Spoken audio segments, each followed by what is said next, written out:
పూజలు చేసేటప్పుడు కానీ ప్రవచనాలకు వెళ్ళేటప్పుడు కానీ మధ్యలో ఆవలింతలు వస్తే శుభమా అశుభమా అనే సందేహం చాలా మందికి వస్తూ ఉంటుంది. సాధారణంగా ఆవలింతలు 2 రకాలుగా వస్తాయి. ఒకటి, ముందు రోజు నిద్ర లేకపోవడం వల్ల ఆవలింతలు వస్తూ ఉంటాయి. రెండవ కారణం ఏంటంటే ప్రవచనకర్త చెబుతున్నది చాలా మంత్రపూరితమైనవి, చాలా శక్తివంతమైనవి అయినట్లయితే అప్పుడు మనలో ఉన్న నెగిటివ్ ఎనర్జీ ఆవలింపు రూపంలో వెళ్ళిపోతుంది.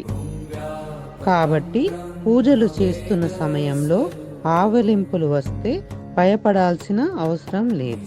నిర్గుణం నిర్వికల్పం